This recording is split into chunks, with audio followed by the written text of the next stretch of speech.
এই যে আপনাদেরকে বলছি, আপনার কাছে যেটা পূজা করার পাত্র, অন্যর কাছে সেটা ভক্ষণ করার পাত্র। নমস্কার, আমি Malay Ghosh, wild life rescuer. এই পেঁচাটিকে আজকে আমরা এসডি অফিসের পাশের যে ফ্যামিলি থেকে উদ্ধার করেছি। কেউ বা কারা এর ডানাটিকে আঘাত করেছে, আমরা কিন্তু উদ্ধার করে এর চিকিৎসা করেছি। আর এ নিয়ে কিছু সচেতনতা আপনাদেরকে জানিয়ে রাখি। এটি হচ্ছে হুতুম পেঁচা। এরা কিন্তু পরিবেশের সবথেকে উপকারী পাখি। এরা ইঁদুর বা অন্যান্য বিভিন্ন জিনিস খেয়ে এরা বেঁচে থাকে। এরা আমাদের কোনো পরিবেশের ক্ষতি করে না, এরা আমাদের পরিবেশের টোটাল উপকারী।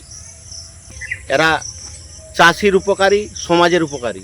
এরা পরিবেশের বায়োডাইভার্সিটি রক্ষা করে সব থেকে বেশি।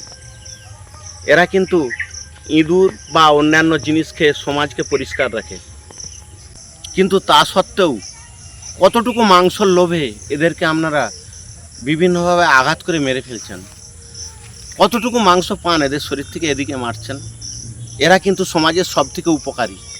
এদের উপকার সম্বন্ধে যদি জেনে রাখলে আপনারা এদেরকে আর কখনো আঘাত করবেন না।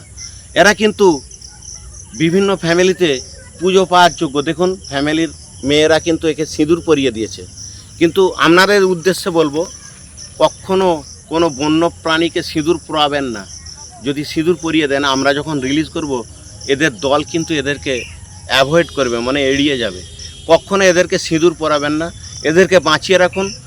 এদেরকে যদি কোথাও দেখতে পান যে ফেঁসে গেছে, আমাদেরকে বা বন দপ্তরে খবর করুন, আমরা সঙ্গে সঙ্গে গিয়ে এদেরকে বাঁচাবো। এদেরকে উদ্ধার করে বাঁচিয়ে আবার প্রকৃতির বুকে মানে পুনরায় একে ছেড়ে দেবো।